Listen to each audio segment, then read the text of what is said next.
Hello everybody and welcome to the state of my account, the video of the month where I go over my progress, what I'm working on, what snags I may have hit, what my stockpiles are looking like. Starting off looking at my favorites, I still have all of the Dr. Aphra characters favorited. I've got one of them completely done, one of them very close to being done, and then two, working on the last star, which is always the hardest for me. Usually that's the real bottleneck. Once I get them to 7-star, I usually have enough to take them up. 7-star is kind of an exception because she's Cantina energy, and when I'm just farming a Cantina character, I can't stockpile the signal data needed to take her up. And I'm also taking Stormtrooper Han up, as you can see. He's at Relic 2. I want to get him to Relic 3 so that the team just at a baseline can utilize Datacrons, just like a minimum amount of Datacrons, because it'd be cool to use them in Territory War. And then I'll take her to R5, hopefully to R7, because I did roll her Datacron, and that would be nice to use as well.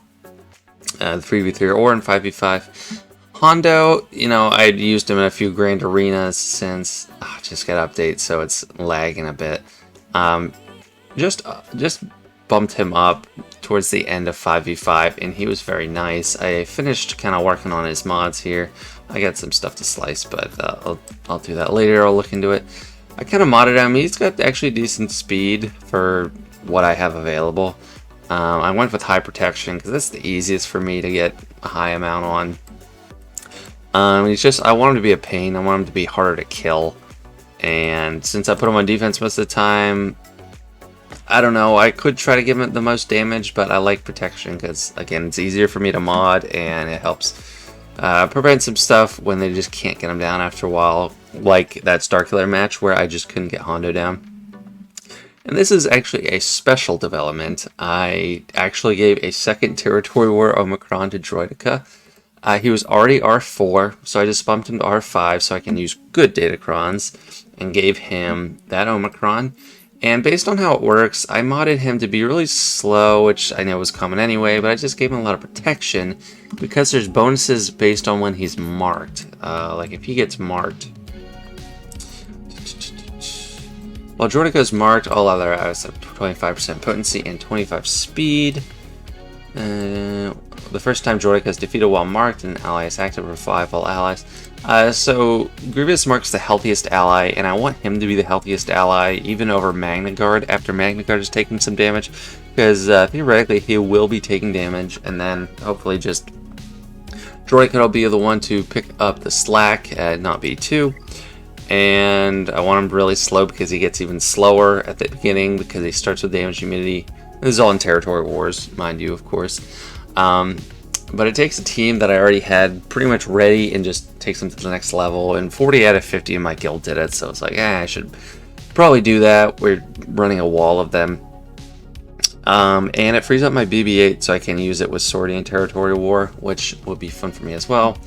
I still got Ewok Elder marked here, and that's just to request these things to help with my Bronzium wiring, which is always in short supply.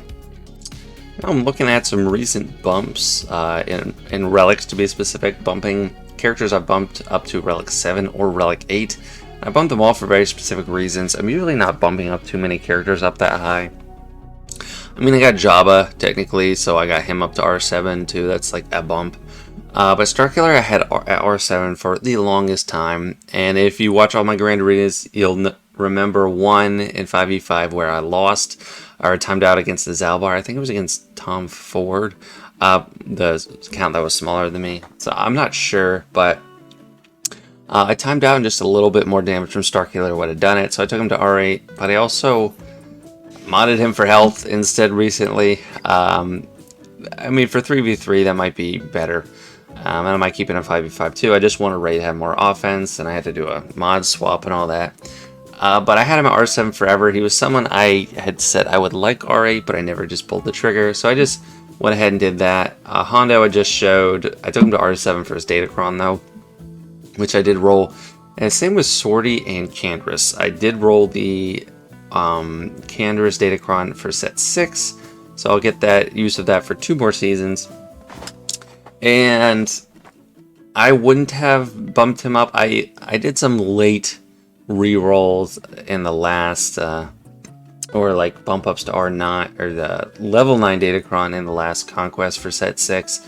And you know, I wasn't gonna do him, but then I was like, they don't hold as well without it, so I just did it. He has this Zeta already. He's kind of modded, not that great, it's just for protection. But if he's hitting all these exposes, the offense isn't going to matter as much anyway.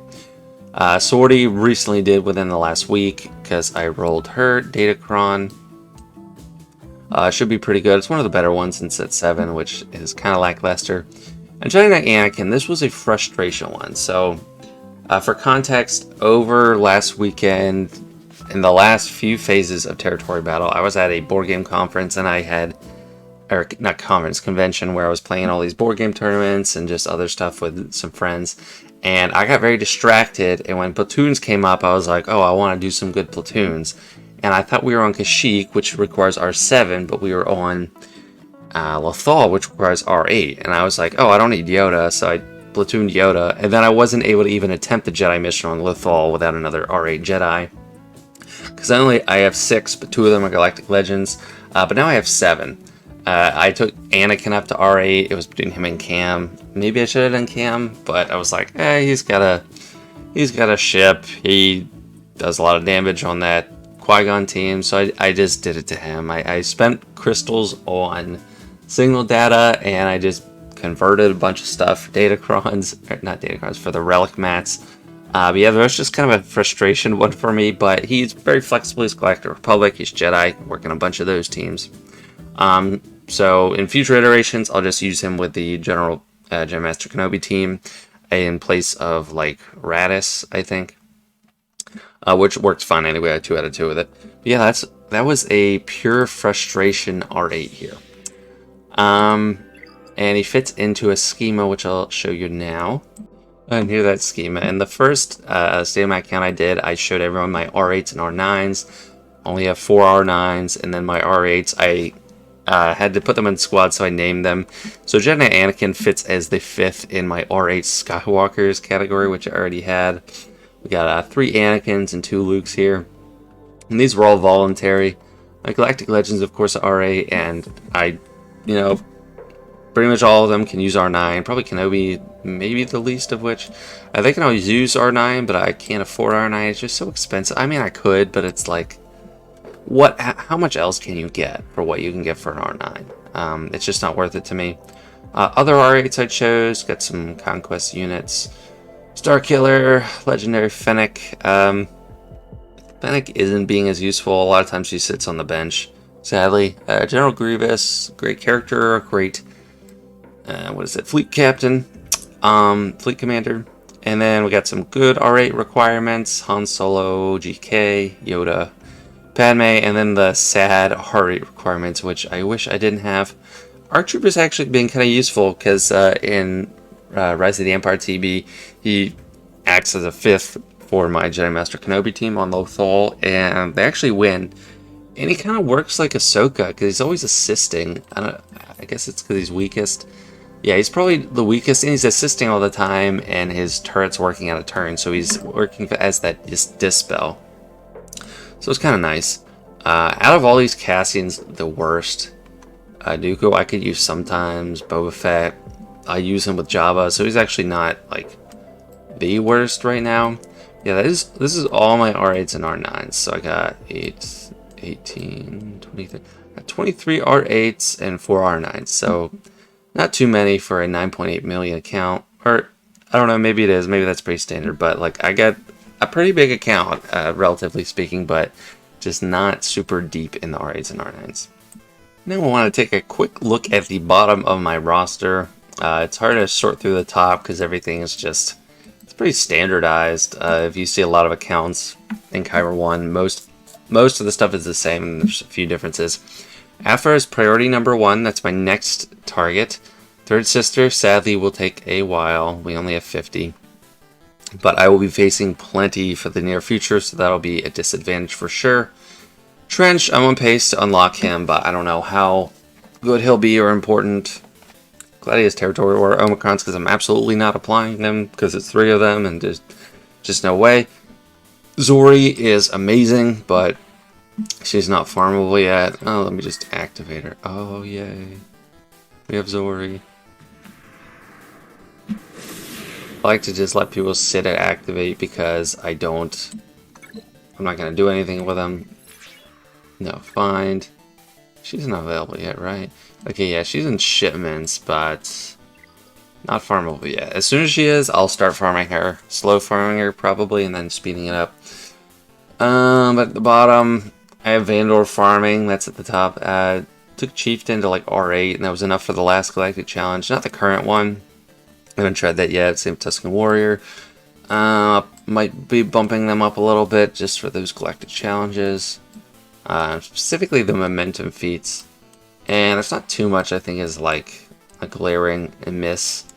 At the bottom of my roster, I have, if you watch the State of My Accounts from the beginning, you'll notice there's a lot more Gear 12s than I used to have. I used to have like just a few Old Republics and Akbar, but I bumped up Chopper, Plo Koon, Zeb, these Mandalorian guys like Phoenix, and some Mandalorians and Plo Koon basically, and that's just for ships because I got tons of sub gear 12 gear piling up. Like there's all these green check marks now, and I don't need them. So I just bump up what is going to be useful for Gear 12, and it's not going to be useful for land or character battles, but it is going to be useful for pilots in fleets. So just put them all flat, Gear 12. Some of them could be bumped up to Gear 13, I guess. Well, I mean, actually, no one is fully clear to do that, but none of them are really worth it, in my opinion. So they're going to stay as is for the foreseeable future.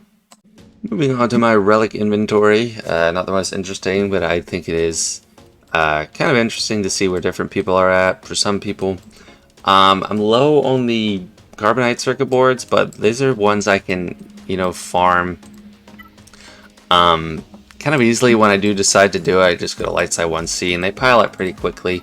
But what I need to constantly be working on is bronzium wiring. This is always low.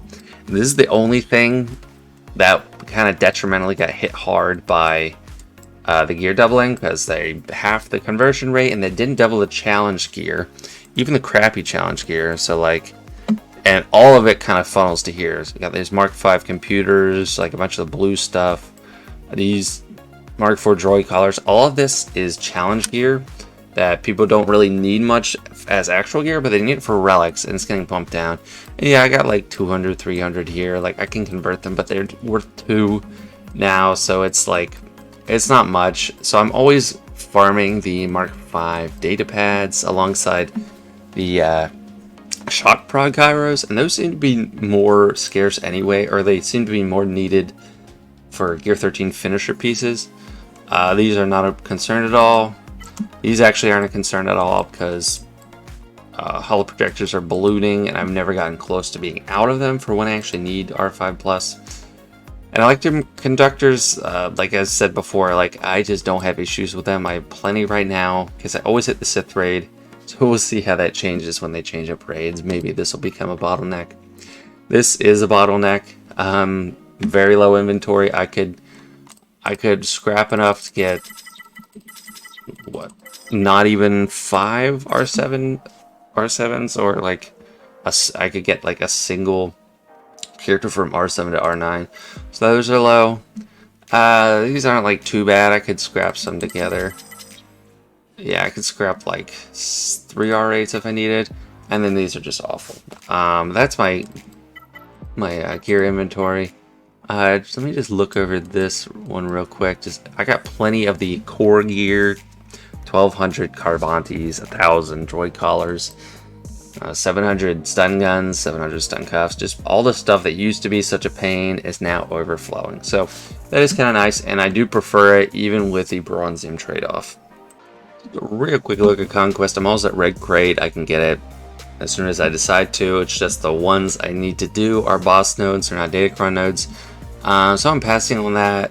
I just need like 1 energy refreshes worth to get this. That's like boss feats, mini boss feats. I got all the event feats or global feats. I got all the sector feats I'm gonna get right now, just farming Datacron stuff, which I'll show you in a second. Mainly splitting time between sector 1 and sector 4. I have more of the Mark 1 mats than I'm ever gonna need. I have never enough data cache, just like anybody. But I have like 1,000 of these, like 0 Mark IIs and like 300 Mark IIIs. So that's why I'm going back to Sector 4. You can get more Mark IIs in Sector 3, but Sector 4, it's like, I don't know. Sometimes I could run out of Mark IIIs. Until I get to a point where I can't run out of Mark IIIs, realistically, I'll just do Sector 3. Probably last thing we're going to look at, my Datacrons for Set 7. I have a surprising amount of level 9s for me, honestly, for this fast. But it's mainly because I was trying to get the 3PO and Chewie one, which I got sorting in the meantime. That's what prompted me to bump her to R7. I got IG-11 and tried to re-roll him, but then like it got to the point where I needed 40, and I was like, eh. And then I just rolled this one, and I got it right away without doing re-rolls. I don't love the stats on it really at all. I mean, these are fine. The first 3 are fine, and then it's just resistance and resistance penetration. I'd like to re-roll this at some point. I don't think I need any more specific R9 abilities. I just got Santa after 2 re-rolls, so just in time before it hit up to 40. And then I might try to re-roll some of these stats, like resistance penetration. I got the turn meter for debuff dispel. I think that might be decent, and then damage to max health. Don't have her ready for it yet, and then 3v3. I don't know how good the team is anyway, but I'm working on that. Sortie got it up, and pretty decent amount of tenacity, some armor penetration, armor tenacity. I'm actually pretty happy with where this is at, especially based on the tenacity. It's over 100% tenacity, which is very nice. And I brought the one up for Rose, not because I want to use Rose or take it to R7, but because I wanted a resistance specific one. I actually was looking for the R6 level 6 ability, so I took it to R9 or level 9, and then re-rolled the 6, so that it would have to be resistance because I wanted this specific one. So I got it there on the first try, so I actually have some room to wiggle around and do some re-rolls, which is nice. Probably going to re-roll resistance penetration and probably potency, because if I'm using this with Collective Legend Ray, the potency isn't that important. But yeah, this is my Ray Datacron. I don't know, maybe that's not the best one to get, maybe it's the targeting, but I think not being able to crit them is very important. I haven't been targeting any specific level 3s, and one thing that's kind of interesting, it was showcased in my recent Grand Arena, but I rolled all of one single stat. I rolled all potency. I don't know what the odds are. It might be like 1 in a million or something. Like seriously, it might be 1 in a million because there's no re-rolls here. It's just all potency. I could re-roll that. I don't know if I need to do that.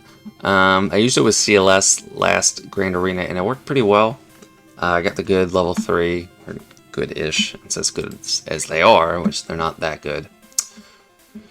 But yeah, that's my Datacrons, and that is my account for this month.